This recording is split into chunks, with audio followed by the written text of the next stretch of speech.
আমরা অভিযোগ করি বেশি, কমপ্লেইন, এটা আল্লাহ আমার দিল না, ওইটা দিল না, এরকম অভিযোগ আছে না নাই? যে অবস্থানে আছে এটাতে খুশি না। এজন্য বিশ্বনবী বলতেন, উনজুর ইলা মান হুয়া আসফালা মিনকা, তোমার চেয়ে যে খারাপ অবস্থানে আছে তার দিকে তাকাও, তাইলে তোমার ভালো লাগবে। ওয়ালা তানজুর ইলা মান হুয়া আ'লা মিনকা, তোমার চেয়ে যে ভালো পজিশনে আছে ওর দিকে তাকিও না, যে খারাপ অবস্থানে আছে ওর দিকে তাকাও। তুমি তোমার অবস্থানে থেকে খুশি নাও, কিন্তু অনেকে আছে তোমার অবস্থানে পৌঁছার জন্য সে লড়াই করে যাচ্ছে আর সংগ্রাম চালিয়ে যাচ্ছে। তোমার জায়গাটাতে পৌঁছা, যেই জায়গায় বসে তুমি আল্লাহরে গালি দাও তোমার ভাল লাগে না, ওই জায়গাটায় আসা বসা অনেকের কাছে স্বপ্ন, অনেকের কাছে স্বপ্ন। শেখ সাদি রাহিমাহুল্লাহ, ওনার একবার আর্থিক দৈন্যতা যাচ্ছিল। ইরানের বিখ্যাত কবি বালাগাল উলা বিকামালিহি এর রচয়িতা, টাকা নাই, পয়সা নাই, পায়ে দেওয়ার মতো জুতা নাই। তো মনে মনে আফসোস, হায়রে আমি এত বড় কবি, আমার পায়ে দেওয়ার মতো জুতা নাই। তো আফসোস করে ঘর থেকে বেরিয়ে দেখে একজন ভিক্ষুক ভিক্ষা করে, তার দুইটা পাই নাই। শেখ সাদির পায়ে জুতা নাই, শেখ সাদির পায়ে কি নাই, আর ভিক্ষুকের কি নাই, পাই নাই। উনি সেজদায় পড়ে গেলেন, আল্লাহরে বললেন, আল্লাহ শুকর, আলহামদুলিল্লাহ, অনেক ভালো আছি, অনেক সুখে আছি। এজন্য আপনার চেয়ে যে খারাপ অবস্থানে আছে ওর দিকে একটু তাকান। ঠিক যে মুহূর্তে আমরা এখন কি সুন্দর, শীত না গরম না, ওয়েদারটা খুব চমৎকার না? এই পরিবেশে যেই মুহূর্তে আমরা কথা শুনছি, ঠিক এই মুহূর্তে হাসপাতালের বেডে শুয়ে অনেকে মৃত্যুর প্রহর গুনছে। অনেকের ক্যান্সার, যার নেই কোনো অ্যান্সার, তার প্রতিটা সেলের ভিতরে জ্বালা। আমি টাকা চাই, পয়সা চাই, কত কিছু চাই, এটা লাগবে, ওইটা লাগবে, এটা চাই, ওইটা চাই। হাসপাতালের ওই ক্যান্সারের রোগীটা কিচ্ছু চায় না, ও শুধু বাঁচতে চায়। ও কি চায়? ও শুধু বাঁচতে চায়। এজন্য চাহিদার কোনো শেষ নাই। আল কানাআতু মিনাল ইসলাম, অল্পে তুষ্ট থাকার নাম ইসলাম। অল্প খাবো, অল্প পড়বো, অল্প জমাবো, অল্পের ভেতরে বরকত দিয়েছে কে? আর সবসময় শুকরিয়া করব কার? রাজি আছেন তো? আমরা যেন আল্লাহর শুকরগুজার বান্দা হতে পারি, আল্লাহ তুমি তৌফিক দাও। লা ইয়াস্তাউই আসহাবুন নার ওয়া আসহাবুল জান্নাহ, আসহাবুল জান্নাতি হুমুল ফাইজুন। যারা জান্নাতে যাবে আর যারা জাহান্নামে যাবে তারা কি কখনো সমান হতে পারে? The people of paradise and the people of hellfire, they never be equal ever. The people of paradise and heaven, they gain the ultimate success in life. যারা জান্নাতি তারাই আসল সফলতা অর্জন করেছে, দুনিয়াতেও সফল, আখেরাতেও সফল। চিল্লায় বলেন ঠিক কি না? এখন the decision is yours, সিদ্ধান্ত আপনার যে আপনি কই যাবেন, আপনি কই যেতে চান, জান্নাতে না জাহান্নামে? আল্লাহ আমরা যেন জান্নাতেও এরকম একত্রিত হতে পারি, তুমি তৌফিক দাও। আমরা যে বইটা থেকে আজকে কিছু সময় কথা শুনবো, আওয়াজ করে বলেন তো বইটার নাম, আরো জোরে বলেন কি নাম? এই বইয়ে কোনো ভুল আছে, সন্দেহ আছে, সংশয় আছে? এই বইয়ের সাথে সম্পর্ক জোরদার করার দরকার আছে না নাই? এই বইটা কিয়ামতের দিন সুপারিশকারী হবে। বিষ্ণু বলেছেন, ইকরাউল কুরআন ফাইন্নাহু ইয়াতি ইয়াউমাল কিয়ামাতি শাফিআন লিআসহাবি। বেশি বেশি কোরআনের তেলাওয়াত করো, কারণ এই কোরআন কিয়ামতের দিন তোমাদের জন্য সুপারিশকারী হবে। কোরআন যদি আপনার পক্ষে আল্লাহর কাছে সুপারিশ করে, আল্লাহ এই সুপারিশ ফেলে দিতে পারবে? পররাষ্ট্রমন্ত্রী যদি মাননীয় প্রধানমন্ত্রীর কাছে কোনো বিষয়ে সুপারিশ করে, রেকমেন্ডেশন করে, মাননীয় প্রধানমন্ত্রী এই সুপারিশকে কি রিজেক্ট করতে পারবে? কথা বলেন। এজন্য কোরআনের সুপারিশ আমরা চাই কি চাই না? এটা এমন একটা কিতাব যেই কিতাবে কোনো ভুল নাই। যালিকাল কিতাব লা রাইবা ফি হুদাল লিল মুত্তাকিন। This is the book, the most authentic and original book, reliable book in the world, whereof there is no doubt in it and a guidance to those who are muttaqin. এই বইটা এমন বই যে বইয়ে কোনো ভুল নাই, কোনো সন্দেহ নাই। মুত্তাকিনদের জন্য পথ প্রদর্শনকারী হিসেবে বইটারে নাজিল করেছে কে? এই বইটার যেখান দিয়ে পড়েন হেদায়েত আছে না নাই? রহমত আছে না নাই? বরকত আছে না নাই? শিফা আছে না নাই? এই কিতাব পড়ে অসুস্থ ব্যক্তির গায়ে ফু দিলে সুস্থ করে কে? তার মানে এর মধ্যে শিফা আছে। সুবহানাল্লাহ পড়েন। সূরাতুল ফাতিহারে বলা হয় সূরাতুশ শিফা। সূরাতুল ফাতিহা পড়ে অসুস্থরে ফু দিলে সুস্থ করে কে? বিশ্বাস হয়? হ্যাঁ না একটু সন্দেহ লাগে? যদি সন্দেহ থাকে তাহলে ফু দিলে কাজ হবে? আর বিশ্বাস রেখে যদি ফু দেন ভালো করে দিবে কে? এমন এক কিতাব, এই কিতাব পড়লে সওয়াব, এই কিতাব ধরলে সওয়াব, এই কিতাবের জন্য মরলেও সওয়াব। ঠিক কি না? এমন এক কিতাব আল্লাহ দিলেন। এই কিতাবকে আল্লাহ বললেন নূর, আলো। আলোর সাথে তুলনা করেছেন। কিতাবুন আনজালনাহু ইলাইকা লিতুখরিজান NASA Minaj যুলুমাতি ইলান Noor. I've revealed this holy and sacred book unto you, O my beloved last messenger, in order to lead the mankind out of darkness into the light. অন্ধকার থেকে আলোর দিকে নেয়ার জন্য এই কিতাবকে পাঠিয়েছে কে? এই কিতাব পড়লে, এই কিতাব মানলে, বুঝলে, এই কিতাবের বাস্তবায়ন সমাজে ঘটালে সমাজটা আলোকিত হবে। ঠিক কি না? আমরা একটা আলোকিত সমাজ চাই কি চাই না? যে সমাজে এই কিতাব দিয়ে আইন করা হয়, এই কিতাবের আইনে সমাজে আইনটাকে বাস্তবায়ন করা হয়, ওই সমাজে কোনো ধর্ষণ থাকে, কোনো দুর্নীতি থাকে? ওই সমাজটা হয় মদিনার সমাজ, ওই সমাজটা হয় শান্তির সমাজ। এজন্য আমরা যেন কোরআনের সাথে সম্পর্ক বাড়াই, প্রতিদিন যেন কোরআনের তেলাওয়াত করি, একটি করে হলেও কোরআনের আয়াতের বঙ্গানুবাদ যেন আমরা পড়ি। পারা যাবে? সবাই পড়ে ইনশাআল্লাহ। আমি আপনাদের খেদমতে আমার খুতবার শুরুতে সূরাতুল মুজাম্মিল থেকে 4টি আয়াত তেলাওয়াত করেছি। এই সূরাতুল মুজাম্মিল থেকে কিছু কথা আজকে আমরা শুনবো, ইনশাআল্লাহ। পড়েন। আমি সবসময় তাফসির মাহফিলগুলোর ক্লাসের মতো মনে করি। Class, I consider this tafsir program as a class. I consider myself as a teacher and all the sitting audience as a student of the Holy Quran. আমি মনে করি যে আমি কোরআনের শিক্ষক, আর যারা শুনছে তারা আমাদের ছাত্র। আমার আগে যিনি এখানে কথা বলছিলেন তিনি ছিলেন আমাদের শিক্ষক। এখন আমি একটু করে বসার সুযোগ পাইছি, আমি হয়ে গেছি শিক্ষক, আর আমরা সবাই কোরআনের ছাত্র। খুশি না বেজার? সূরাতুল মুজাম্মিল এটা কোরআনের 29তম পারার একটা সূরা। এই সূরাটি আল্লাহ তাআলা বিশ্বনবীর নামে ডেডিকেট করেছেন। কার নামে? বিশ্বনবীর অনেকগুলো সুন্দর সুন্দর নাম আছে, শুধু মুহাম্মদ সাল্লাল্লাহু আলাইহি ওয়াসাল্লাম এটাই ওনার নাম নয়, এটা ছাড়াও ওনার অনেক নাম আছে। ওনার একটা নাম আছে আহমদ। কি নাম? ইয়াতি মিন বাদি ইসমুহু আহমদ। মুহাম্মদ ওনার নাম, আহমদ ওনার নাম, তাহা ওনার নাম, মুজাম্মিল এটা ওনার একটা নাম, মুদ্দাসির এটা ওনার একটা নাম, আবুল কাসেম এটা ওনার একটা নাম, কুনিয়াত। তো বিশ্বনবীর নামে এই সূরাটাকে ডেডিকেট করেছে কে? বিশ্বনবীকে আল্লাহ তাআলা এই সূরার ভেতরে অনেকগুলো ইনস্ট্রাকশন, গাইডলাইন দিয়েছে, পথ নির্দেশিকা। এগুলো আমাদের জীবনেও কাজে লাগবে, ঠিক কিনা? তো এই আল মুজাম্মিল বিশ্বনবীর নামে ডেডিকেট করা একটি সূরা। আবার এই নামে আমাদেরও অনেকের নাম পাওয়া যায়। তো এই সূরার একটা কেন্দ্রীয় আলোচক বিষয় আছে, central subject matter, central theme of the সূরা আল মুজাম্মিল। এই পুরো 20টা আয়াতে আল্লাহ কি বুঝাতে চাইলেন, আগে সংক্ষেপে এটা আমি বলি। এই পুরো সূরার ভেতরে কেন্দ্রীয় যে আলোচ্য বিষয়টা আল্লাহ আমাদেরকে জানাতে চাইলেন সেটা হচ্ছে আমাদেরকে যে কোনো কাজে নামার আগে নিজেকে প্রস্তুত করে নিতে হবে। বুঝতে পেরেছেন?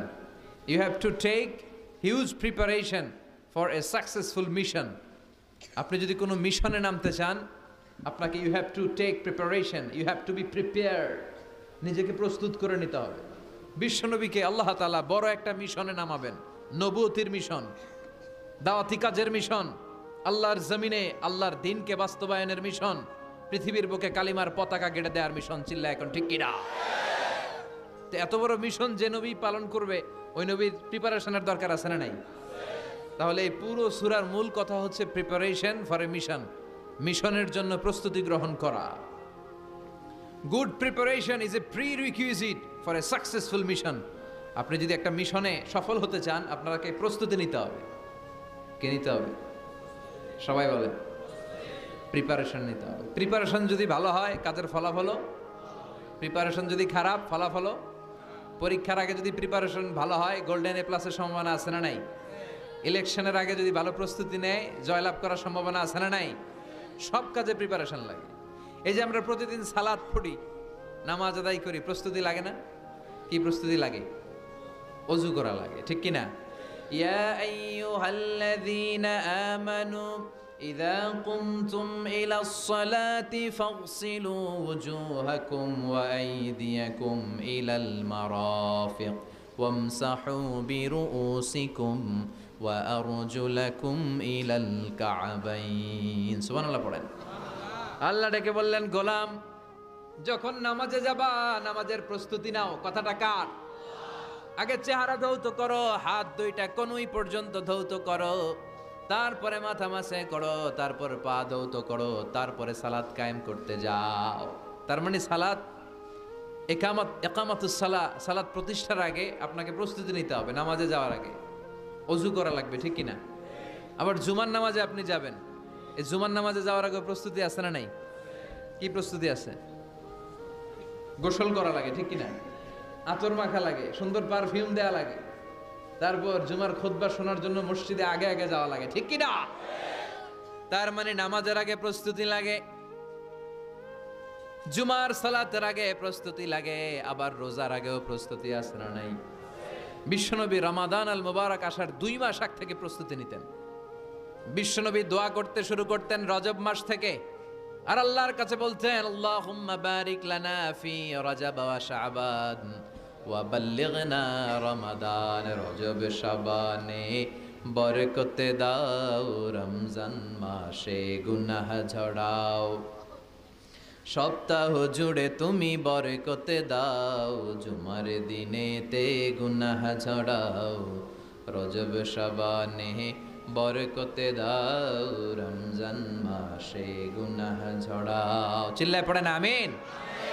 রমজান আসার 2 মাস আগে বিশ্বনবী রজব মাস থেকে রমজানের প্রস্তুতি নিতেন। আল্লাহু আকবার। আর পড়তেন, আল্লাহুম্মা বারিক লানা ফি রজব ওয়া শাবান। ও আল্লাহ, রজব আর শাবান মাসে আপনি বরকত দেন, ওয়া বাল্লিগনা রমাদান, রমজান মাসে পৌঁছে দেন। এখন যে মাসটা চলতেছে এটা কি মাস? হ্যাঁ, তাহলে রমজানের প্রস্তুতি নেওয়ার দরকার আছে না নাই? রমজানের 2 মাস আগ থেকে উনি প্রস্তুতি নিতেন। এরপরে ঈদ আসার আগে রমজানের প্রস্তুতি আছে না নাই?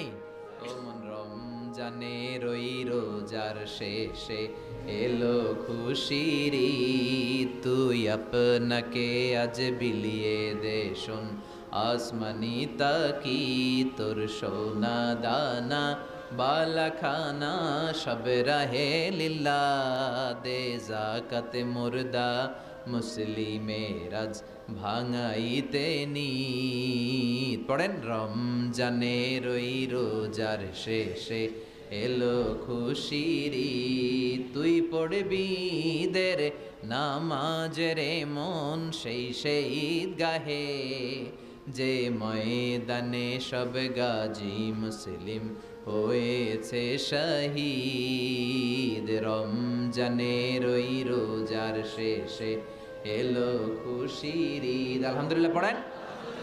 তার মানে নামাজের আগে প্রস্তুতি লাগে, রোজার আগে প্রস্তুতি লাগে, ঈদের আগেও প্রস্তুতি লাগে।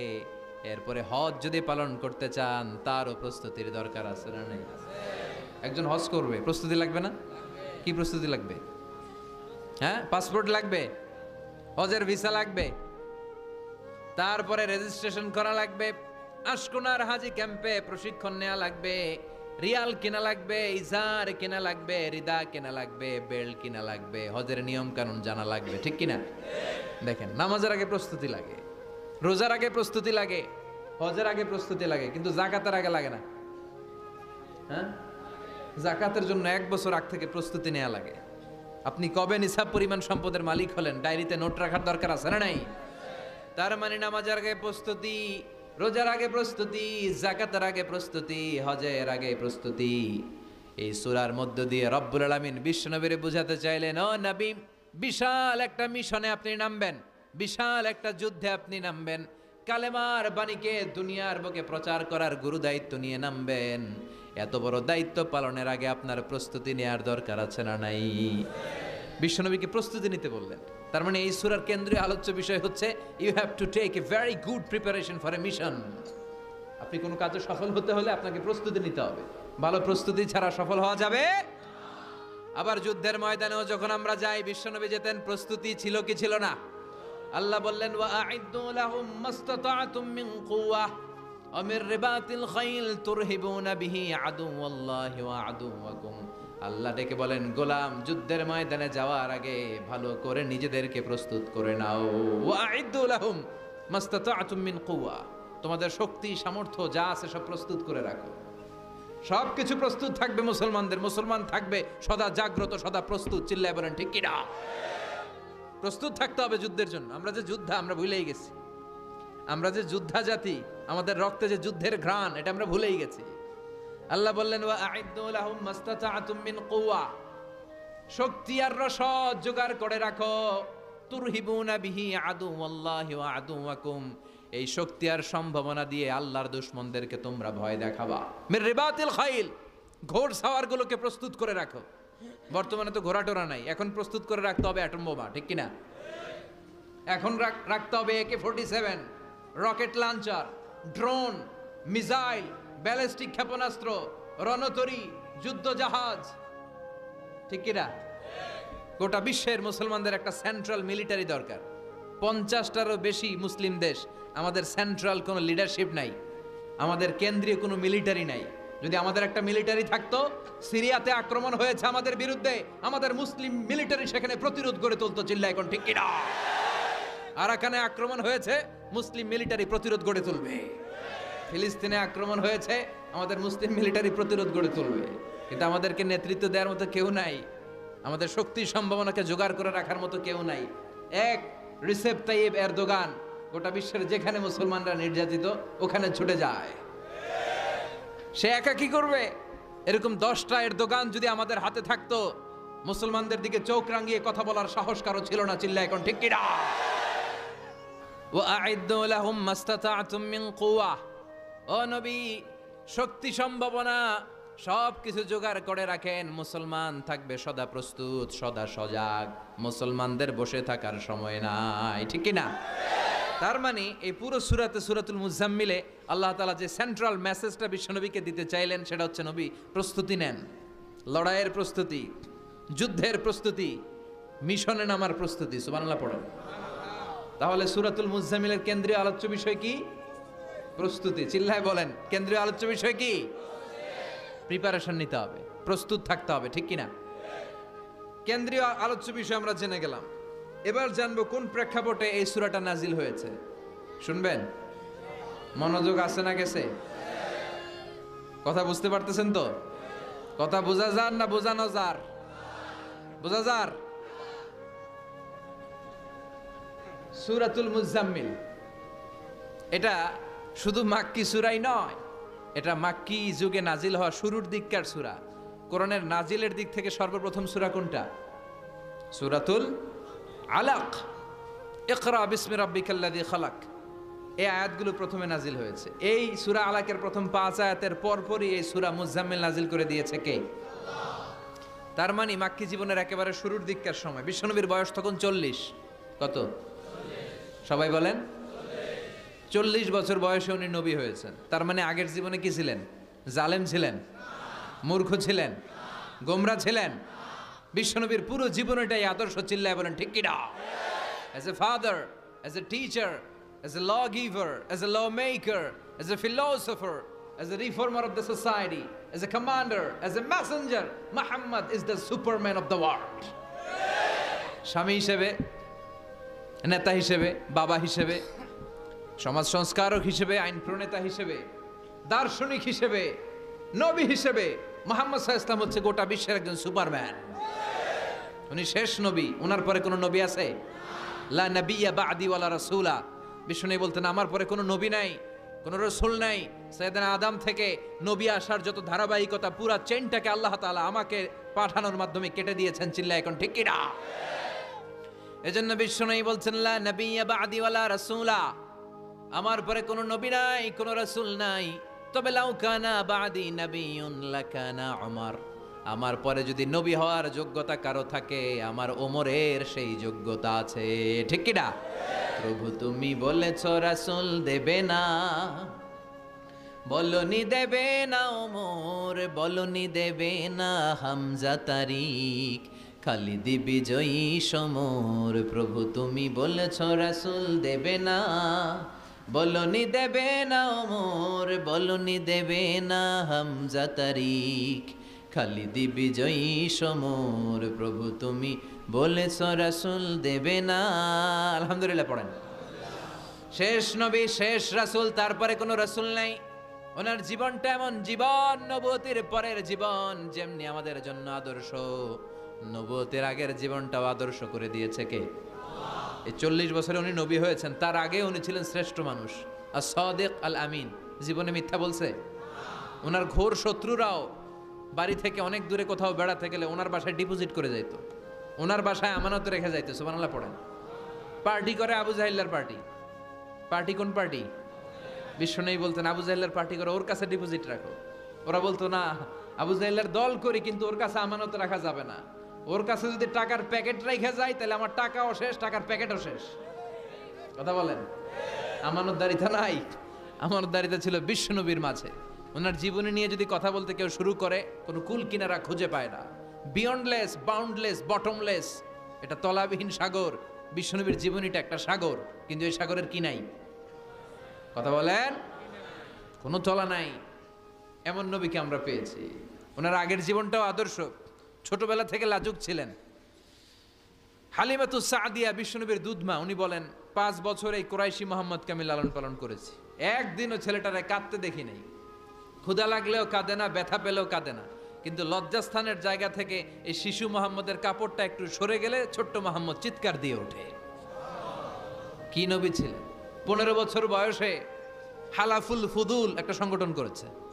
হালাফুল ফুদুল, যেটাকে বাংলায় আমরা বলি হিলফুল ফুজুল, আসলে শব্দটা হালাফুল ফুদুল। হালাফ মানে শপথ, টু টেক এন ওথ, শপথ নেয়া। ফুদুল হচ্ছে ভালো কাজের উপর। উনি হাতে হাত রেখে যুবকদেরকে নিয়ে মক্কা আইন করলেন। মক্কার জমিনে কোনো দুর্বলের উপর, মাজলুমের উপর কোনো জালিমের অত্যাচার চলতে দেয়া যাবে না। মক্কার বুকে কোনো টেন্ডারবাজি চলবে না, চাঁদাবাজি চলবে না, ধর্ষণ চলবে না, ছিনতাই আর রাহাজানি চলবে না। চিল্লা এখন ঠিক কিনা? 15 বছর বয়সে পুরো মক্কা শহর কাঁপায় দিয়েছে। উনি তো ওই নবী, সবসময় ছিলেন অন্যায়ের বিরুদ্ধে কঠোর। ওনার ইমানটা এমন ছিল প্রয়োজনে জ্বলে উঠতো। চিৎকার করে বলেন ঠিক কিনা? যে ইমানে প্রয়োজনে জ্বলে ওঠে না, যে ইমান সত্য ন্যায়ের কথা বলে না,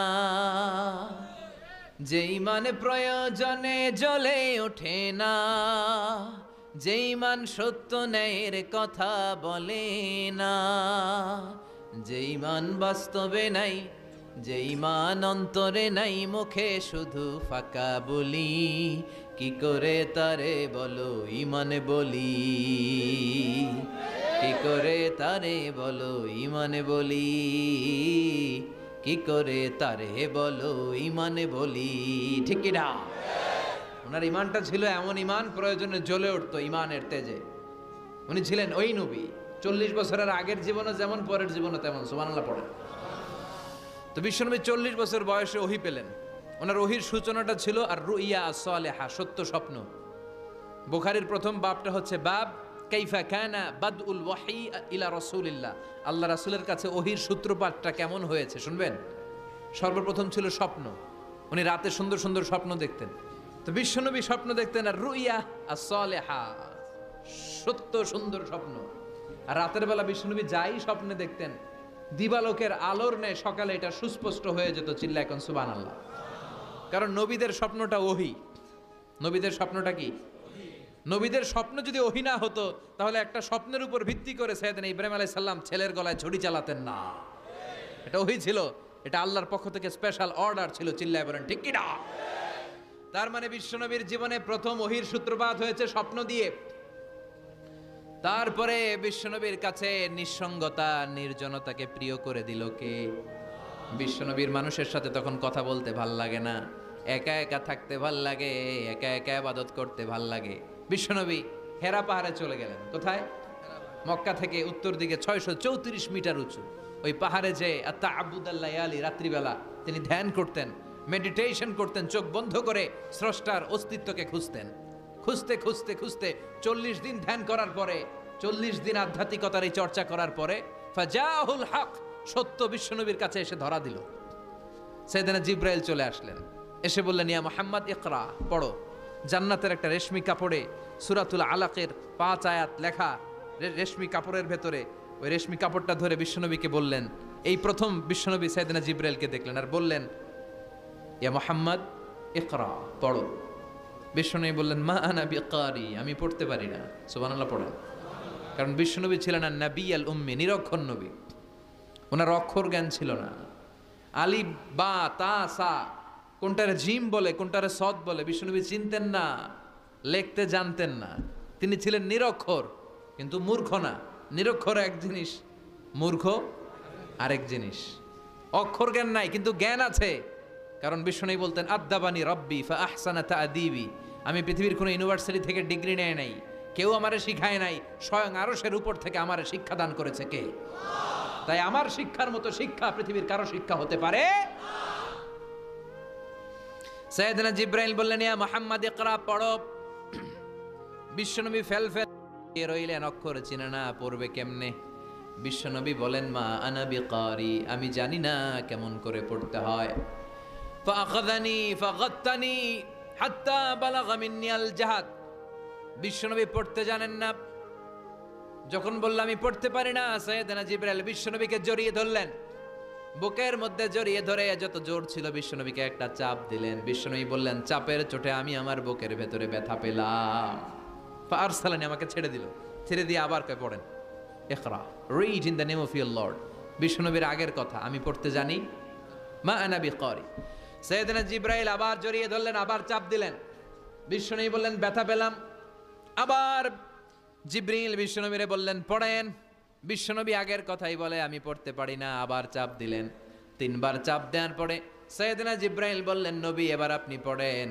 বিশ্বনবী এবার পড়তে আরম্ভ করলেন, ইকরা বিসমি রাব্বিকাল্লাযী খালাক খালাকাল ইনসানা মিন আলাক ইকরা ওয়া রাব্বুকাল আকরাম আল্লাযী আল্লামা বিল কলম আল্লামাল ইনসানা মা লাম ইয়ালাম। পড়েন, আল্লাহু আকবার। 3 বার চাপ দেওয়ার পরে বিশ্বনবী পড়তে আরম্ভ করলেন। সাইয়েদনা জিব্রাইল এই 5টা আয়াত দিয়ে উধাও হয়ে গেল। এবার হেরা গুহার ভেতরে কেউ নাই, সাইয়েদনা জিব্রাইল নাই, 5টা আয়াত দিয়ে চলে গেলেন। বিশ্বনবী 5টা আয়াত নিয়ে কাঁপতে কাঁপতে হেরা পর্বত থেকে নেমে এলেন। সুবহানাল্লাহ পড়ে। এই ওহির ভাড়ে চাপে বিশ্বনবী কাঁপতে শুরু করলেন। এই প্রথম বিশ্বনবীর কাছে ওহির রিফ্লেকশন, ওহির ছোঁয়া, ওহির ঝলকানি, ওহির নূরানি তাজাল্লি বিশ্বনবীর হৃদয়ের মধ্যে লাগিয়ে দিল কে? এই 5টা আয়াত নিয়ে বিশ্বনবী হাত্তা ইয়ারজুফু ফুআদু, বিশ্বনবীর হৃদয় কাঁপছিল। বিশ্বনবীর ওহির প্রেসারে গায়ের মধ্যে জ্বর চলে এলো, খিচুনি চলে এলো। বিশ্বনবী কাঁপছেন প্রচন্ড জ্বরে। কাঁপতে কাঁপতে আম্মাজান খাদিজাতুল কুবরা তাহেরার কাছে এসে বলে, ও খাদিজা, আমি বাঁচবো না, আমার বড্ড ভয় লাগে। খাদিজাতুল কুবরা বললেন, নবী কি হয়েছে আপনার, কি হয়েছে? বিশ্বনবী বললেন, এমন এমন ঘটনা। বিশাল এক লোক এসে আমার কাছে পড়ো, আমি পড়তে জানি না, 3 বার চাপ দিল, এরপর দেখি ঠিকই পড়তে পারি। সুবহানাল্লাহ পড়ে। বিশ্বনবী পুরো ঘটনাটা সাইয়েদাতুনা খাদিজাতুল কুবরা তাহেরাকে শোনালেন। এরপরে মা খাদিজারে বললেন, খাদিজা, আমার বড্ড ভয় হয়, মনে হয় আমি মরে যাব, আমার প্রচন্ড জ্বর এসেছে, কাঁপুনি ছুটেছে, তুমি আমারে কম্বল দাও, আমারে কম্বল দাও, আমার জ্বর এসেছে, কাঁপুনি বেড়ে যাচ্ছে, চাদর দাও, কাপড় দাও, কম্বল দাও। মা খাদিজা কম্বল জোগাড় করতে গেলেন। কম্বল আর চাদর এনে বিশ্বনবীর গায়ের মধ্যে মা খাদিজা কম্বলটা পেঁচিয়ে দিলেন। বিশ্বনবী কম্বলটা পেঁচিয়ে বিছানার মধ্যে শুয়ে গেলেন। ঠিক এই মুহূর্তে সূরাতুল মুজাম্মিল নাজিল করে দিল কে? বিশ্বনবী কম্বল গায়ে দিয়ে শুয়ে আছে, আল্লাহ বিশ্বনবীরে ডাক দিলেন, ইয়া আইয়ুহাল মুজাম্মিলু কুমিল লাইলা ইল্লা কালিলা। সুবহানাল্লাহ। আল্লাহ কি সোহাগ ভরা আদর মাখা ডাক দিলেন, ইয়া আইয়ুহাল মুজাম্মিল। এর মানে হলো, হে কম্বলওয়ালা। কিওয়ালা? হে কম্বলওয়ালা নবী, মানে হে কমলিওয়ালা নবী। বিশ্বনবীর আল্লাহ ডাক দিলেন, ও কমলিওয়ালা নবী, ও কম্বলওয়ালা নবী, দাঁড়ান। বিশ্বনবী কাঁপছিলেন জ্বরের চোটে, খিচুনির চোটে, কম্বল গায়ে দিয়ে শুয়ে রইলেন। আল্লাহ নাজিল করলেন, ইয়া আইয়ুহাল মুজাম্মিল, ও কম্বলওয়ালা। ইয়া আইয়ুহাল মুজাম্মিল মানে কি? ও কম্বলওয়ালা, ও কম্বলওয়ালা, ও চাদরওয়ালা, কুম, স্ট্যান্ড আপ, স্ট্যান্ড আপ। যে দায়িত্ব দিছি এখন শোয়া যাবে না, দাঁড়ান। ওই যে বিশ্বনবী দাঁড়ালেন, আর বসার সুযোগটা পায় নাই। মরার আগ পর্যন্ত আর বসার সুযোগ পায় নাই, শ্বাস নেওয়ার সুযোগ পায় নাই, পিছনের দিকে তাকানোর সুযোগ পায় নাই। চিল্লায় বলেন ঠিক কিনা?